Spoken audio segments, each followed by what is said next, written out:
banjir? Karena drainasenya nggak ada. Tapi kalau di sini sebenarnya resapannya bagus ya. Jadi misalnya, oh kalau 3 jam 4 jam tidak mungkin terjadi karena resapannya bagus. Berarti durasinya berapa? Salah waktunya antara hujan, curah hujan dengan sekolah kita banjir itu berapa durasinya? Kemudian kecepatan banjir, kecepatan ancaman. Nah kalau banjir itu kecepatannya kapan? Kalau kebakaran kecepatannya berapa? Oh, kebakaran kan pasti ya. Satu jam itu sudah selesai juga. Apalagi ada kursi, meja itu yang bahan-bahan yang mudah terbakar. Nah kemudian periode masa siklus ancaman. Kalau hujan, banjir itu siklusnya berapa tahun? Dalam 1 tahun itu berapa kali? Gitu, maksudnya. Nah berarti kan ada siklusnya. Kemudian frekuensi, jumlah perulangan kejadian ancaman setiap periode. Frekuensinya, misalnya dalam 1 tahun itu bisa banjir sampai 3 kali atau 4 kali di sekolah sini. Kalau sekarang kita kan tidak bisa memprediksi ya. Dulu kita belajar IPA itu. Kalau saya SD, oh ada musim kemarau dan ada musim penghujan. Bulannya sudah jelas ya Pak. Siklusnya per 6 bulan gitu. Kalau sekarang kita tidak bisa prediksi karena tadi apa? Ancaman lingkungan, sehingga kita tidak bisa memprediksi. Hari ini sebenarnya di bulan-bulan ini adalah masuk bulan-bulan musim kemarau, tapi ternyata hujan masih tinggi. Nah kemarin hujan ya di sini. Banjir. Nah itu kan. Jadi kita tidak bisa memprediksi sekarang gitu. Sehingga Bapak Ibu harus bisa memprediksikan masa frekuensi perulangan itu berapa. Kita kira-kira dalam 1 tahun tuh sekarang hujannya berapa kali yang bisa menyebabkan banjir. Kalau dulu misalnya 1 tahun tuh cuma 1 kali musim penghujannya gitu. Jadi banjirnya itu ya nggak lama-lama banget gitu. Tapi kalau sekarang ternyata lebih sering. Nah durasi lama setiap kejadian letusan ini kalau erupsi atau gunung Merapi. Jadi kan durasinya misalnya per 30 menit itu ada erupsi, per 30 menit ada erupsi. Intensitas, kekuatan ancaman, luas lokasi yang diperkirakan terkena ancaman. Jadi luasnya itu berapa? Sehingga ketika misalnya terjadi banjir di sini, kan ini luas nih, misalnya 1 hektar gitu. Oh ternyata ada titik-titik lokasi yang itu tidak bisa dijangkau oleh banjir. Karena apa? Karena ternyata struktur bangunannya lebih tinggi daripada struktur bangunan yang pada gedung yang satunya. Posisi jarak sumber ancaman dengan sekolah. Kalau ini misalnya tadi Bapak misalnya menyebutkan tsunami, kalau tsunami itu kemungkinan kecil terjadi, berarti kan jaraknya jauh. Nah, kalau misalnya gunung meletus atau erupsi sebenarnya bisa Bu, tapi kayaknya dampaknya juga enggak yang parah-parah sekali gitu. Jadi ada posisinya. Nah, ini nanti yang akan kita kerjakan di kafe. Nah, itu. Kemudian karakter penyebab ya. Faktor perusak, genangan air, sampah, tanda peringatan tadi Bapak bilang durasi hujan, salah waktunya 3 jam, kemudian kecepatan banjir, frekuensi 6 hingga 8 kali sepanjang musim penghujan karena kita tidak bisa memprediksi gitu. Kemudian periodenya musim hujan September sampai Februari.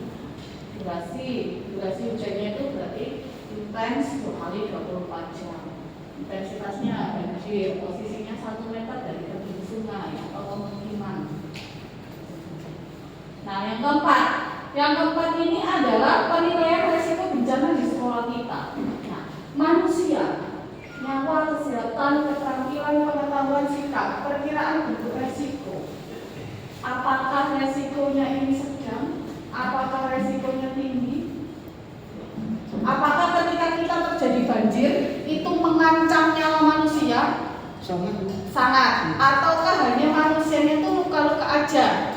Itu ya misalnya kalau banjir. Kemudian jumlah nominalnya berapa manusianya yang misalnya nih luka ringan itu berapa? Yang luka berat berapa? Kemudian kerentanan atau penyebab aset beresiko. Nah, aset-asetnya apa? Yang sekiranya ketika terjadi banjir itu resikonya tinggi. Berarti kan dokumen-dokumen.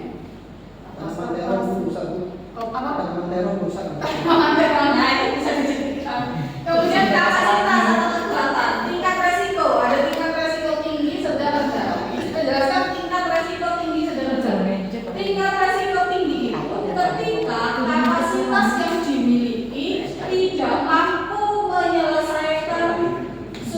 daya dari luar desa tersebut.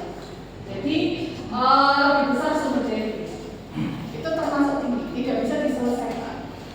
Kalau semisal kita nih kemarin ada banjir di Bali, ya, yang terakhir banjir besar di wilayah Pulau Jawa Bali itu adalah banjir di Bali. Di Bali itu termasuk tinggi karena apa? Karena ternyata Bali itu tidak mampu menyelesaikan kerentanannya di desanya sendiri, sehingga butuh relawan dari berbagai kota yang harus diterjunkan untuk membantu. Tapi yang paling besar lagi di mana? Di Aceh. Nah, sampai sekarang atau sampai hari ini Aceh itu masih belum bisa terselesaikan. Dan itu sudah tertutup dengan isu-isu politik yang lain, gitu. Padahal belum terselesaikan dengan baik. Ya sudah, itulah pemerintah kita. Setelah banjir Aceh, tiba-tiba Presiden Prabowo bilang bahwa kita akan membangun sawit kembali di Papua. Nah, itu apa ya, nggak tinggi lagi nanti kerentanan resikonya. Kalau risikonya sedang, kapasitas yang dimiliki belum sepenuhnya mampu menyelesaikan kerentanan sehingga masih membutuhkan bantuan dari luar desa. Nah, sebagian saja yang dibantu dari luar desa. Misalnya apa nih? Suplai makanan. Karena ketika terjadi banjir, misalnya tanaman padi dan lain sebagainya, kebutuhan sumber daya pokok manusia itu tidak bisa diselesaikan di dalam desanya situ. Maka membutuhkan bantuan dari luar desa. Itu kategorinya sedang. Kalau rendah, kapasitas desa yang dimiliki desa itu mampu menghadapi kerentanan dan tidak membutuhkan dukungan dari luar desa. Jadi bisa diselesaikan di desanya tersebut melalui misalnya ada BPBD dibantu dengan aparatur desa yang lain, kemudian lembaga sosial masyarakat yang lain itu bisa diselesaikan. Itu adalah kriteria resikonya. Jadi nanti Bapak Ibu akan menyelesaikan. Misalnya kalau di sini banjir, resikonya itu termasuk tinggi, sedang atau rendah. Nah, contoh kerentanan di sini misalnya kerentanan letak sekolah berada di lokasi rawan bencana. Kalau kita berarti rawan bencananya banjir yang paling besar kemungkinan, kemudian kebakaran. Ketidaktahuan siswa, kemudian PTK, masyarakat sekitar terhadap ancaman. Banyak masyarakat kita itu yang awam terhadap resiko datangnya ancaman. Karena apa? Karena kita sudah terbiasa hidup enak gitu ya, hidup nyenyak tanpa ada bencana. Sehingga ketika terjadi bencana secara tiba-tiba, kita tidak siap. Apa ya yang harus dilakukan? Saya harus ngapain? Nah, itu kita yang tidak siap. Makanya orang-orang zaman dulu, bahkan sekarang ya ada beberapa juga yang masih membangun rumah tuh yang penting rumahnya berdiri, rumahnya bagus, tidak memperhatikan struktur bangunannya. Oh, ternyata fondasinya itu seharusnya berapa meter di permukaan tanah. Oh, jendelanya tuh harus bagaimana, pintunya harus bagaimana. Nah, itu yang belum bisa diperhatikan oleh masyarakat lingkungan sekitar kita. Pokoknya bangun, asal bangun, aku pinginnya desainnya koyok ini, ya wis koyok ini, yang penting apik gitu. Nah, itu yang tidak diketahui oleh masyarakat sekitar kita. Tidak mengetahui cara menyelamatkan diri ketika bencana. Nah, pasti bingung kalau tiba-tiba ada gempa bumi datang. Terus aku ngapain? Misalnya nih, malam-malam Bapak Ibu tidur, ya kan? Malam-malam Bapak Ibu tidur, sering nggak terjadi rindu? Bapak Ibu ngapain? Atau adik-adik ngapain? Saya keluar. Bangun keluar ya? Kalau saya ada Bu. Kalau Bapak? Enggak, sembunyi Bu. Sembunyi. Di belakang bawah kalau bisa. Di bawah pohon. Nah, itu yang paling betul. Saya pasrah Bu. Itu lancing itu Bu. Nah, ini adalah Nekat itu Bu. kategori nomor 3. Tidak mengetahui cara menyelamatkan diri dengan baik. Pokoknya kayak ada rindu, bahwa Pak Tamro wis waya-waya mati ya mati, aku pasrah gitu.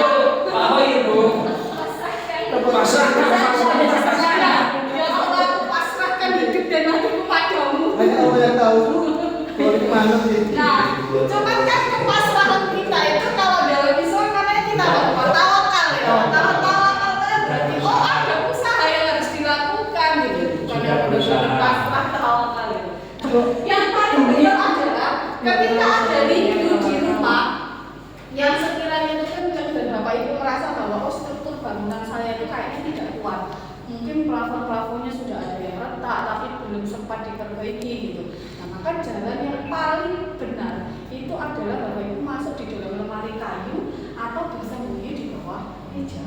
Kalau Ibu keluar, kita tidak tahu bahwa ada bahaya yang mengintai di luar. Barangkali rumahnya tetangganya itu roboh akan mengenai Bapak kepalanya, kakinya.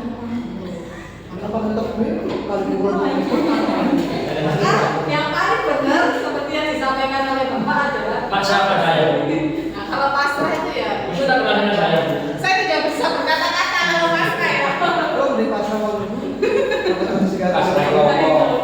Nah, yang nomor 4, tidak mengetahui cara menolong orang ketika bencana. Ini saya yakin hampir semuanya tidak bisa. Karena apa? Karena ketika terjadi bencana, kita itu panik dan akan lari menyelamatkan diri kita masing-masing. Kadang ambil anak ya lari ya. Nah, betul. Kenapa bisa begitu? Berarti kadang-kadang supaya lari ya. Sehingga ketika ada bencana loh, pas kita sedang berada di titik kumpul baru ingat anakku di gitu, bojoku dikira gitu kan. Karena kita akan sibuk dengan diri kita masing-masing. Kemudian yang nomor 5, bangunan sekolah tidak kokoh atau tidak tahan terhadap ancaman di kawasan sekolah. Nah ini Bapak Ibu bisa melihat sendiri struktur bangunannya. Kira-kira gedung yang saya tinggali hari ini, itu yang saya tempati setiap hari untuk bersekolah, itu apakah sudah kokoh benar atau memang ya asal disemen, dikasih batako gitu ya, kemudian jadi gedung yang bisa digunakan untuk sekolah atau pembelajaran atau seperti itu, atau memang sudah benar-benar oh iya ya harusnya sarana prasarana itu mencerminkan bagaimana sekolah itu aman, nyaman, dan tidak menimbulkan resiko ketika terjadi bencana. Nah, ini yang paling baru saja terjadi adalah kecelakaan KRL dan kereta Argo Bromo.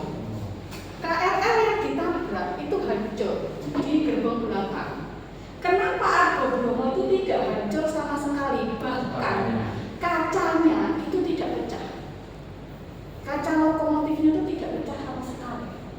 Karena ternyata struktur yang dibangun di kereta Argo Bromo itu lebih kuat menggunakan baja, dan itu sudah diperkirakan sama yang bikin. Nanti kalau ini suatu saat nabrak, maka tidak akan terjadi yang namanya luka serius dan rusak yang menimbulkan ancaman atau bahaya kematian bagi manusia yang menaiki keretanya. Nah, berbeda dengan KRL. KRL dibangun dengan apa-apa wis tak bangun, ini tak bikin. Yang penting manusianya itu atau rakyat Indonesia itu bisa menggunakan moda transportasi. Itu. Nah, kalau kita kemudian menyalahkan, ya kenapa kok tidak ngerem? Kereta secepat itu tidak bisa mengerem dalam waktu singkat. Saya pernah naik Argo Bromo ke Jakarta, itu durasinya hanya 7 jam 45 menit. Dari Surabaya ke Jakarta, saya pernah tahu itu 7 jam 45 menit. Dari Surabaya, stasiun pemberhentian pertama itu adalah Semarang. Sedangkan kita melewati ya, ada Surabaya, ada Gresik, ada Lamongan, ada Bojonegoro. Stasiun pemberhentian pertama itu Semarang, karena saking kencengnya itu. Jadi nggak bisa tiba-tiba naik. Nah, makanya struktur bangunan sekolah atau apapun itu harus didesain dengan kuat. Ada yang pecinta Vespa. Ada. Vespa zaman dulu itu dari apa Bapak? Besi. Kalau yang sekarang kan plastik, karbon. Ya. Sekali nabrak selesai sudah kerajut. Kalau Vespa yang zaman lama enggak mungkin. Paling kayak gitu. Paling cuma sedikit gitu ya. Atau karaten lah ya. Karaten tuh udah tidak termasuk kerentanan gitu. Tapi kalau terjadi kecelakaan, Vespa itu yang paling aman. Sekarang Bapak Ibu silakan dicek. Beli MX mahal, harganya 40 juta. Sekali nabrak hancur sudah selesai. Mobil-mobil sekarang itu didesain mewah, tapi tidak aman bagi kita pengendara. Karena tuh suka kemewahan, betul nih? Iya. Pokoknya desainnya bagus, mewah. Oh saya belinya Max ya, yang terbaru ini. Kayaknya gagah nih kalau dipakai. Tapi ternyata enggak. Pokoknya udah cocok Iya. ya. Oh saya belinya Innova Reborn. Ternyata Innova Reborn itu juga sekedar mewah, tapi tidak aman. Iya. Jadi yang sekarang itu bisa mewah tapi tidak aman. Sama dengan rumah, kita itu akan lebih suka rumah yang modern, betul ya? Iya. Modern, gaya-gaya Eropa kontinental gitu. Tapi tidak aman terhadap kerentanan bencana. Sekolah tidak memiliki jalur evakuasi. Mana jalur evakuasinya kita? Belakang kali Bu. Belakang kali ya. Berarti kalau ada Gorong-gorong. kalau ada gunung meletus, jeret gempa, kita larinya Baca ke ke sini. kali. Nah, jalur evakuasi itu juga harus jelas. Langkahnya, arahnya itu ke kiri atau ke kanan. Jangan sampai komandonya berbeda. Karena di sekolah ketika tidak ada jalur evakuasi, kebakaran gitu. Satunya lari ke kanan, satunya lari ke kiri. Terus bingung, titik kumpulnya di mana? Gorong-gorong Bu, nah ya yang lari ke sana Pak. Titik kumpulnya di mana? Enggak ada Bu. Ini Nggak ada. Ya pasrah aja ya. Itu jawabannya paling aman. Pasrah. Makanya kenapa sekolah harus punya jalur evakuasi, punya titik kumpul. Minimal itu. Jadi bikin kayak semacam pelang dari apa? Apa ya namanya? Platina ya Bapak? Atau apa yang sekarang tuh aluminium lah ya. Nah itu titik kumpulnya di mana? Di jalur evakuasinya kemana? Dicek aja lantainya, ini jalur evakuasi. Nah, sehingga ketika ada bencana, anak-anak sudah paham bahwa oh larinya harus mengikuti arah jalur evakuasi. Sehingga ketemu di titik kumpul, bapak dan ibu tidak akan bingung lari. Mana aku ini dia? Pak, Bu Erna kemana ya? Pak ini kemana ya? Gitu. Ternyata Bu Erna karena tidak tahu jalur evakuasi, akhirnya Bu Erna larinya ke warung depan. Itu bencana lapangan. Jadi kan bingung, mengabsen Bu Erna kok nggak ada? Apa jangan-jangan Bu Erna masih di dalam kelas gitu? Nyari nyenengan ke dalam kelas, Bu Erna tidak ada, panik. HP sudah tidak bisa dihubungi. Sampai sendiri ketibangan.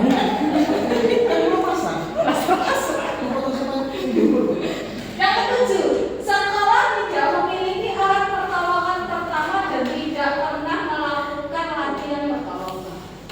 Ada PMR, Ada. Bapak, Mbaknya bilang tidak ada. Tulisannya ada ya. Tulisannya ada ya PMR ya. Ada ruang KS. Tidak ada. Nah PR-nya jangan ada bikin ruang KS. Nanti saya sampaikan ke kepala sekolahnya bahwa PR-nya adalah mendirikan ruang KS. Ada kotak P3K? Ada. Ditaruhnya di kantor. Berarti larinya harus ke kantor dulu. Nomor 8, tidak ada kekompakan misalnya siswa, guru, dan komite sekolah ini. Ini adalah dampak dari ketika kita tidak punya jalur evakuasi, maka tidak ada kekompakan siswa, guru, dan komite. Ketika ada bencana, larinya kemana? Saya harus berkumpulnya kemana? Arahnya kemana? Maka harus satu suara, satu komando. Siapa yang berhak memberikan komando ketika ada bencana terjadi? Wakahumas Bu. Wakahumas. Nah, sinten Wakahumas ya? Oh, saling tunjuk. Nah, oke, maka kita sepakati misalnya yang berhak memberikan komando ketika ada bencana adalah Wakahumas. Maka semua warga sekolah, baik bapak ibu guru, kemudian murid atau siswa, itu hanya mendengarkan instruksi dari Wakahumas. Yang lain tidak boleh memberikan instruksi. Bu Erna nggak boleh Bu ya? Tidak boleh. Kepala sekolah tidak. Karena tadi sudah kita sepakati bahwa Bu tidak boleh kita. Tidak boleh. Kan saya nanti Pak kamu jawab. nanti kepala sekolah akan melaporkan ke Wakahumas atau bertanya, bagaimana? Siapa yang terdampak? Ada berapa korban? Siapa yang luka ringan? Ada berapa yang luka parah? Kemudian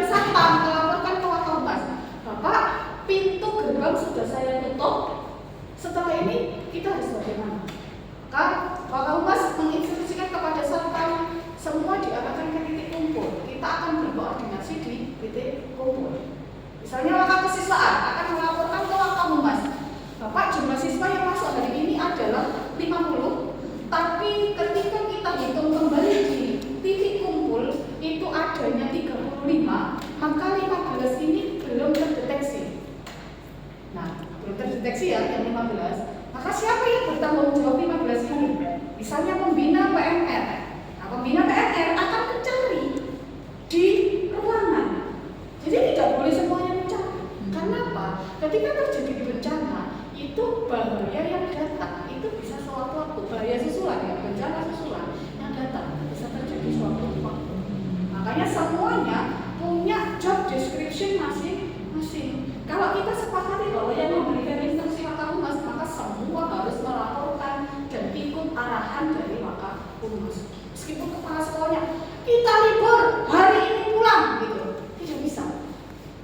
Baru kalau Wakaf Humas bilang semua kondisi sudah aman, jumlah siswa 50 sudah ketemu semuanya, jumlah guru 30 sudah ketemu semuanya, maka kita pulang dan semuanya belajar di rumah masing-masing, menunggu kembali instruksi dari kami kapan anak-anak dan bapak ibu guru boleh masuk sekolah kembali. Berarti double job ya Bu, untuk Humas. Berarti hubungan dengan masyarakat dengan hubungan bencana. Ya, disepakati di sekolah ya.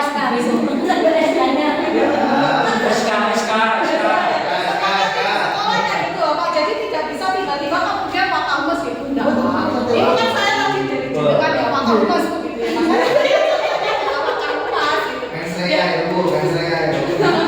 Nah nanti ya disepakati bersama, nanti akan makanya perlu adanya petugas SPAP di sekolah baik dari guru dan siswa.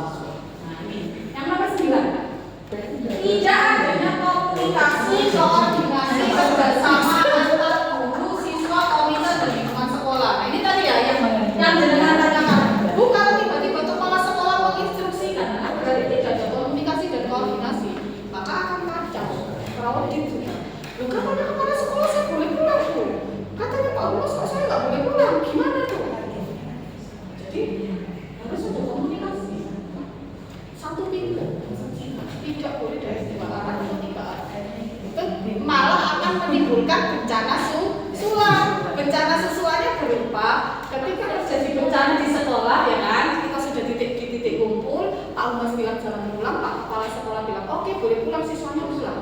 Orang tuanya datang ke sekolah. Anak saya mana? Ternyata sudah pulang tapi belum sampai rumah. Nah kan kita panik, orang tua juga panik. Gimana sekolah tidak bertanggung jawab? Kenapa anak saya boleh dipulangkan? Padahal harus yang menunggu jemputan. Jadi harus ada komunikasi dan koordinasi yang intens antara seluruh stakeholder yang ada di sekolah. Yang nomor 10, sikap atau perilaku tidak peduli terhadap ancaman. Bapak ini bisa ke pasar. Boleh Pak, pasar itu Pak. Itu pasal itu. Saya setuju. Bapak itu putus asa itu. Soalnya semuanya sudah dilakuin, tujuh juga untuk usaha ini ya.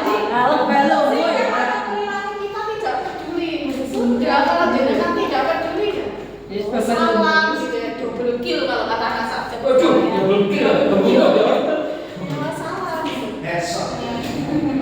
Nggak boleh kalau pas. Jadi harus tetap bagaimanapun caranya gitu. Kita harus selain menyelamatkan diri sendiri, maka tanggung jawab kita terhadap orang lain. Oke, kalau nanti saya lupa mindset saya. Ya, itu Bapak mindsetnya. Tapi konseling ya saya ya. menurut saya jangan pakai headset. Nah ini ada contoh kapasitas. Semua pintu ruang kelas, pintu ruangan yang biasa terisi penuh dan pintu menuju keluar membuka ke arah luar ruangan. Ini yang keliru ya. Ini contoh Bu. Ini ya contoh. Oke. Ini kan kita bangun baru Bu. Iya. Kalau bisa seperti tipe kan bencana itu. Iya harus Pak. Kak Budi siap? Nah maka sarpasnya berarti Pak Budi. Ayo Pak Budi. Siapa Pak? Ini Pak Budi. Oke Bapak. Ini contoh ini Bu ya. Namanya siapa Pak?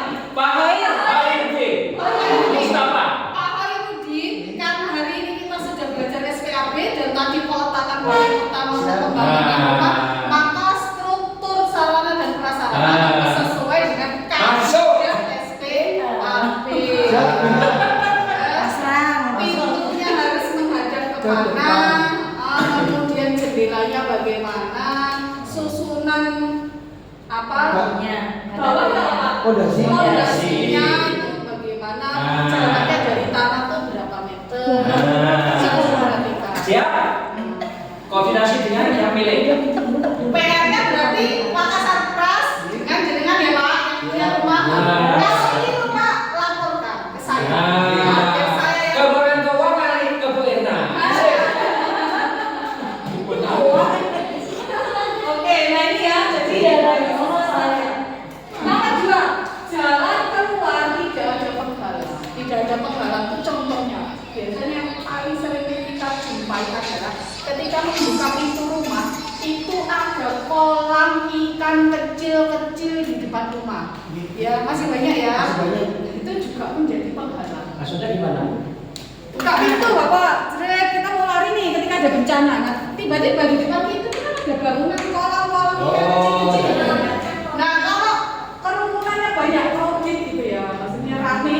Nah, itu bisa saja ketika Berarti kepala sekolah semuanya salah itu. Kepala sekolah depannya ada kolam itu. Mana Pak kolamnya Pak? Di rumahnya kan kepala sekolah. Oh, di rumahnya. Nah, itu keliru berarti. Salah itu berarti. Jadi tidak beda ya usahakan ya jaraknya misalnya kalau memang mau ada kolomnya usahakan lebih lebar ya, lebih panjang gitu sehingga tidak menghalangi orang-orang untuk berjalan, akses berjalan atau berlari gitu. Karena kalau kita lari di depannya ada kolam, kita terpeleset yang harusnya tidak luka, akhirnya luka selirik, berarti luka ringan. Rumahnya Bu Rahmi gitu Bu. Nggak ada kolam. Jarak 1 meter kolam Bu. Kolam lele. Kolamnya Udah beda. Pak, kalau jalan kalau banjir atau kalau hujan langsung banjir soalnya. Jadi kalau jalan. Yang nomor 3, bagian non struktural dari bangunan ya, buku, papan tulis, hiasan dinding dan lain-lain dikencangkan terhadap bangunan supaya dapat tahan dari guncangan saat gempa.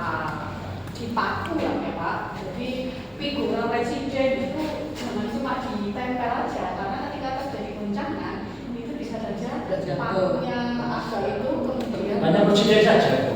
Fotonya saya tadi pasang. boleh Jadi kucing.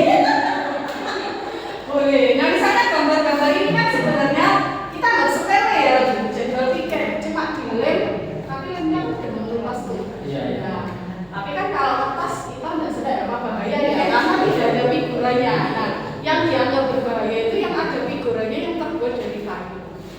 Maka harus dikencangkan sehingga tidak mudah untuk jatuh ketika terjadi guncangan saat atau angin kencang. Yang nomor 4, peralatan pencegah kebakaran ditempatkan di lokasi yang tepat dan selalu dirawat sehingga digunakan dengan baik. Ada nggak apar yang warna merah aku kecil Masih dipesankan. masih dibesarkan ya? Dibesarkan kemarin. Nah itu harus ditaruh di tempat-tempat yang strategis sehingga ketika terjadi kebakaran tiba-tiba itu lokasinya atau letaknya mudah dijangkau untuk diambil. Jangan ditaruh di dalam lemari sehingga nanti bingung. Ini sekali tunggu gitu. Enak yang mana-mana ya. Yang itu tahu Ibu. Kesalahan perasaan Ibu. Ini otote gitu kan. Lemari dikunci. Nah, lemarinya dikunci, yang bawa kunci ternyata tidak datang ke sekolah. Pak Hoi itu. Oh iya. Oh, itu Tersayang-sayang ada. Pulang dari pasar tuh.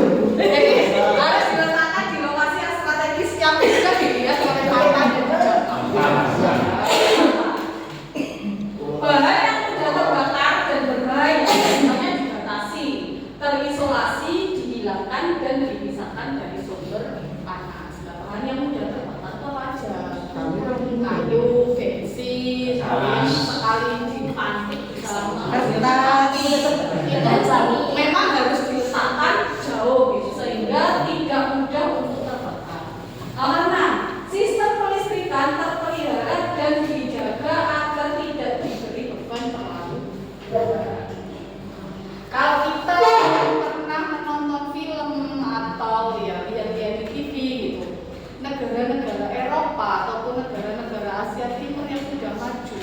kita tidak akan pernah menjumpai kabel listrik itu bergelantungan di atas. Semuanya sudah ditanam di bawah, ditanam. Bahkan Jepang itu tidak pernah mati lampu. Padahal gempa hampir setiap hari. Padahal gempa hampir setiap hari. Karena Jepang belajar dari kasus gempa-gempa yang sebelumnya atau tsunami-tsunami yang sebelumnya. Gimana caranya aliran listrik itu biar masih tetap menyala ketika terjadi bencana dan tidak pernah mati lampu atau pemadaman. Sehingga pabrik-pabrik besar atau alat-alat industri yang lain ketika terjadi pemadaman itu tidak terganggu dengan pusat produksi. Kalau kita juga kabel itu udah bergelantungan di pohon-pohon. Semakin tinggi pohonnya nanti mundur kabel. Itu yang perlu dibenahi dan diperbaiki dari negara kita, pembenahan untuk urusan listrik. Kayak kita nih kipasannya kabelnya wajar. Harusnya sebenarnya kalau ditanam di dalam tembok bisa nggak bisa gitu. Tapi kan bisa tuh sebenarnya praktis. Karena dicolok nih ketok motor ya wis. Sarplasnya itu bukan bener. Itu ya, jadi sistem listrik harus dipelihara dan dijaga. Yang ketujuh, jika memungkinkan ruang kelas memiliki 2 pintu keluar, pintu kedua bisa berupa jendela yang bisa dilewati. Kalau ini jendelanya tidak bisa dilewati karena tidak bisa dibuka seperti pintu. Ya hanya separuh. Hanya struktur jendela, struktur pintu itu harus benar-benar diperhatikan. Itu contoh kapasitas. Nah, contoh penilaian risiko bencana. Misalnya ini metrik 4 ya, yang tadi ya, yang nanti akan kita kerjakan adalah metrik 3 dan metrik 4. Manusia, banjir ya ancamannya. Karena yang paling sering itu banjir di sini. Manusia, oh ternyata ketika ada banjir, perkiraan resikonya tuh pasti diare. Karena kotor, kayak sarang-sarang nyamuk dan lain sebagainya. Kita data BPJS. Depresi karena stres itu jarang lah ya, karena cuma banjir gitu. Tidak menimbulkan dampak. Kecuali banjirnya yang memang banjir bandang kayak di Aceh itu otomatis depresi. Nah, tidak bisa di sekolah itu sudah pasti karena gedung sekolahnya juga dalam tahap perbaikan.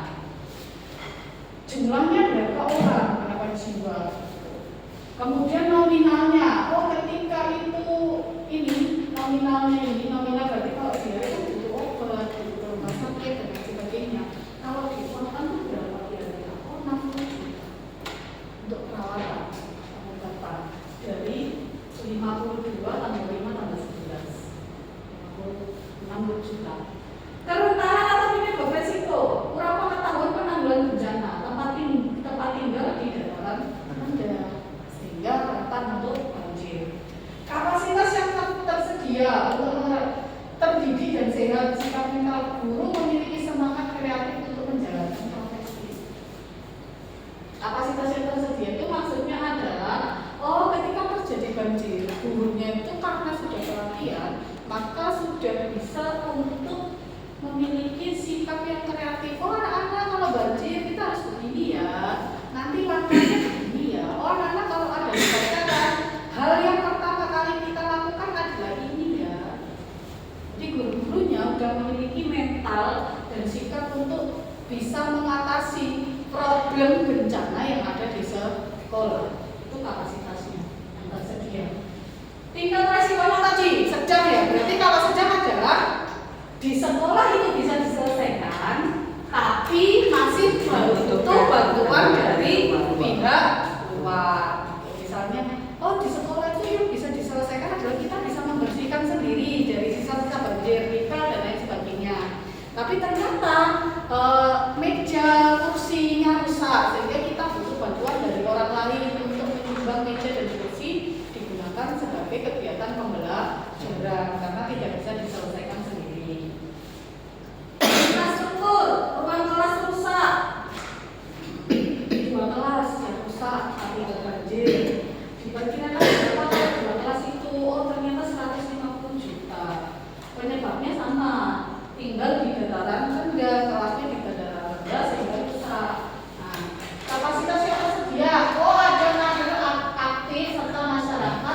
yang bisa berperan. Jadi, oh ya kita nih setelah banjir kerja bakti, berarti ada kader-kader yang aktif. Warga masyarakat sekolah melibatkan wali murid, melibatkan komite sekolah untuk melakukan pembersihan di sekolah, atau melibatkan aparat desa, pemerintah desa setempat. Nah, tingkat resikonya ada. Nah, masih bantuan pemerintah desa ya, supaya sadar. Alam atau lingkungan, akses menuju sekolah terputus. Jadi misalnya di depan itu ada semacam jembatan kecil gitu ya, yang dipakai untuk jalan atau pintu gerbangnya itu putus gitu, maka tidak bisa masuk, maka akses menuju sekolah terputus.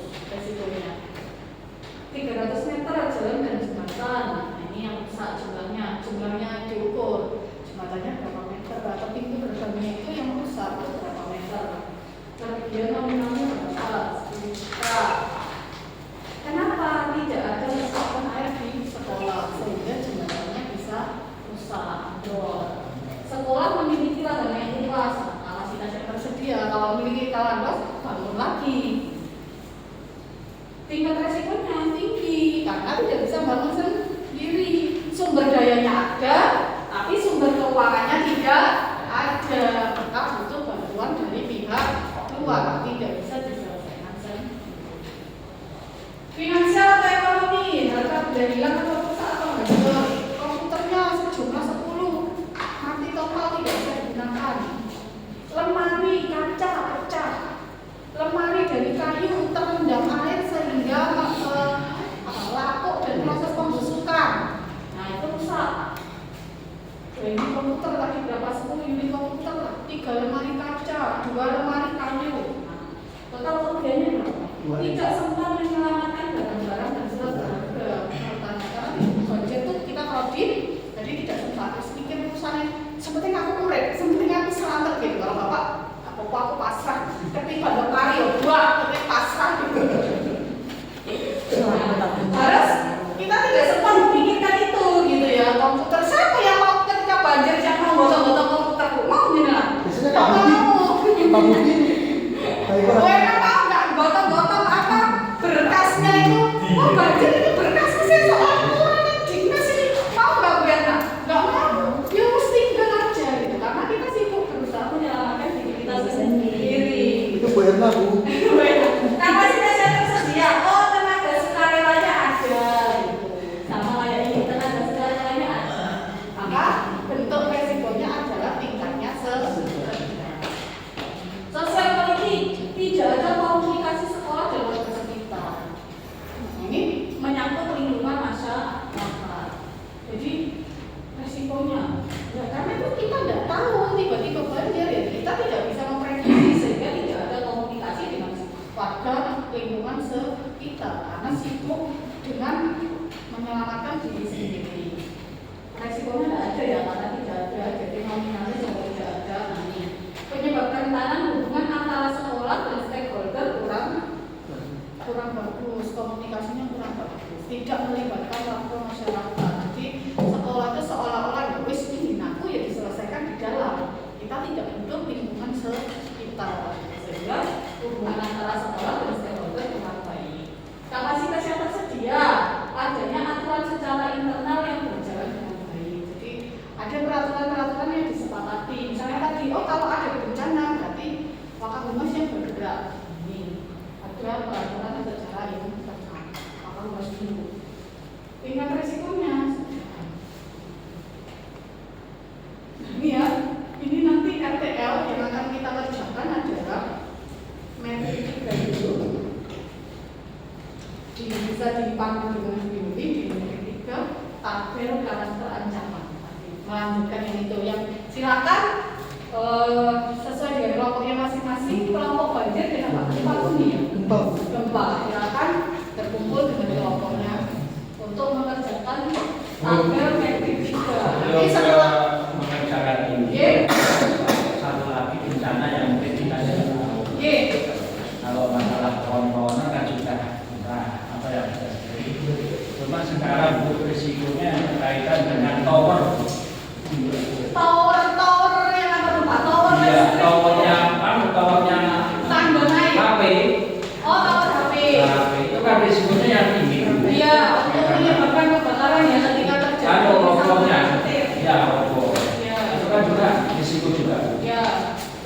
itu gimana sikap kita kayaknya untuk pengamanan kayaknya tidak ada bencana seperti tower yang sejauh itu 100 meter.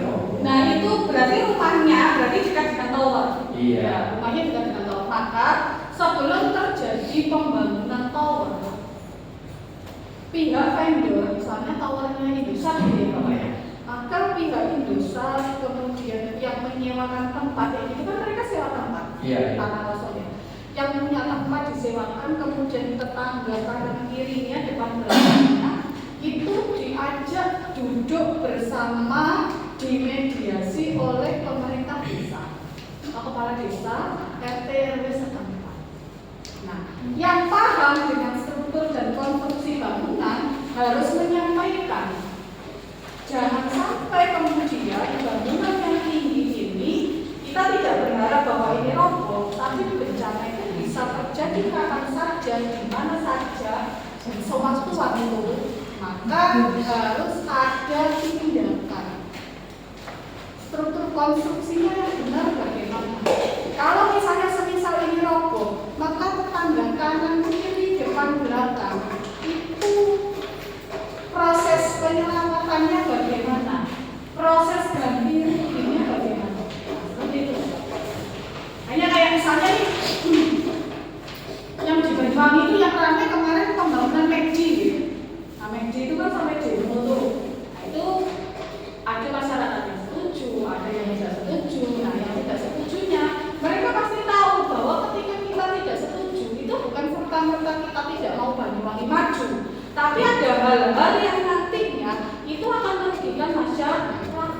Misalnya kita dari sisi sektor ekonomi ya Bu, UMKM ya. Orang-orang yang jualan ayam-ayam tepung kayak McD atau ayam geprek itu akan kalah dengan branding McD. Ini disebut Bu yang tadi kan punya kayak geprek. Bu yang namanya ayam geprek. Dan aku sekarang. Iya itu ayam geprek Pak. Nah itu ya Bapak, jadi harus ada mediasi dengan aparat desa sebelum melakukan Berarti harus ada selalu itu kuncinya untuk membangun tower yang ada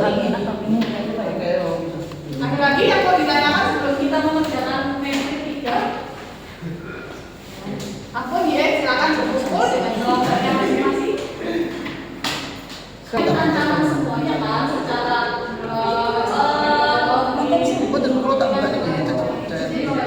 harus diajikan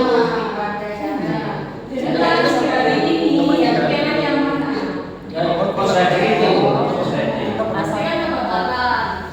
Asal banjir untuk isi. Ini kan kemarin kita kan cuma disuruh milih jenis ancaman apa sih?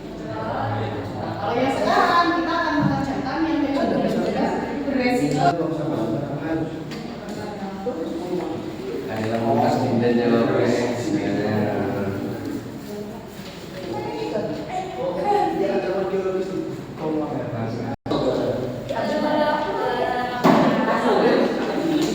Di sekolah kenapa sih sekolah tuh Biasa banjir, menyesuaikan dengan ya selain curah hujan tinggi itu apa?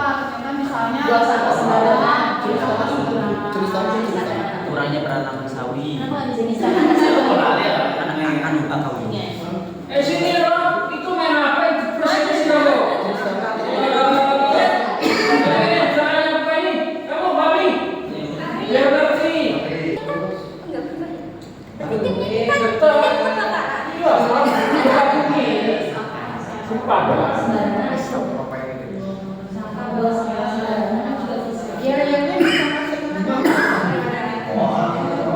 Sebenarnya bukan karena sekedar buang asal, akan buang tuntas dari kota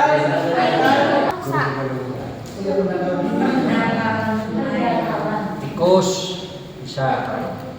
kalau kebakaran bisa kabelnya dimakan tikus juga Bisa. Kabelnya kebakaran.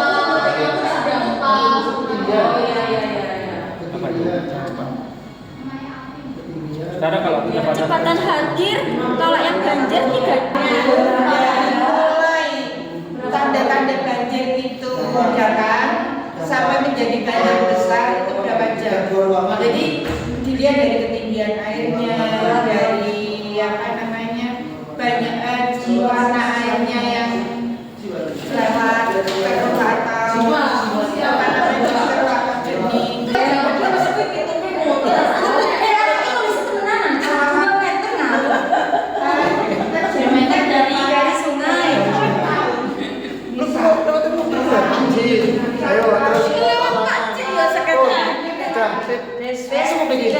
Bisa duluan.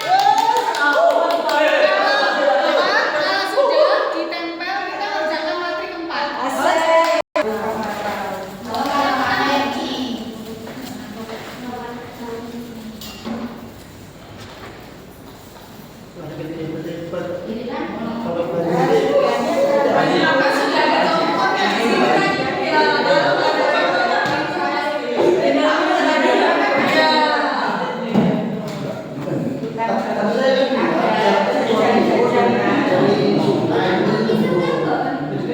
Ya bisa, karena ada yang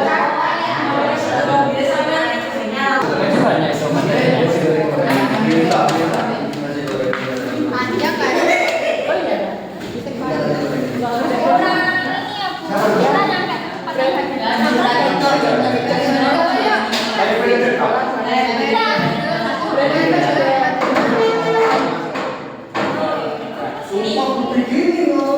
Asal cuma daya. Udah sajane sing kenceng tulisane. Padahal mengkon wis gantian. Ini kan presentasi aja. Supir tidak boleh dibantu. Belum sampai ke Kalau kita lagi belum pakai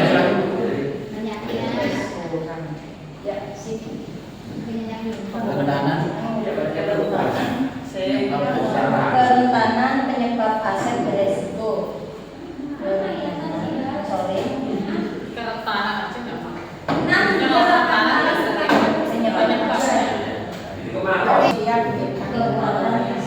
kalau kebakaran itu kadang orang-orang meremehkan alas mati. Iya. Mana?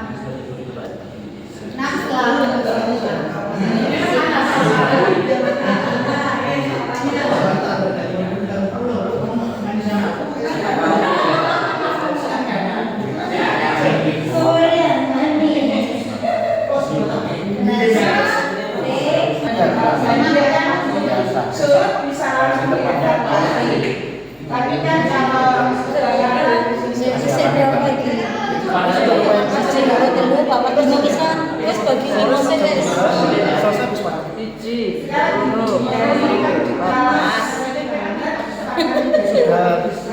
tapi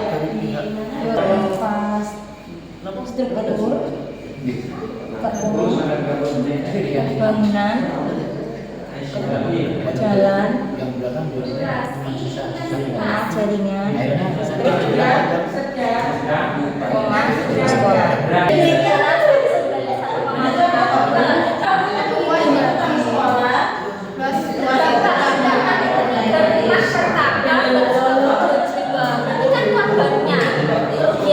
iya kerugiannya jadi jadinya misal kebakaran kalau kebakaran itu korbannya lecet-lecet atau terbakar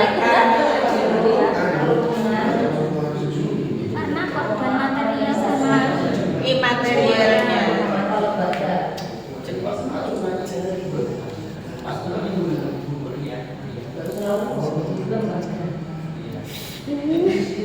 ternyata banyak. Posisi nggak sini 1 meter dari tebing sungai.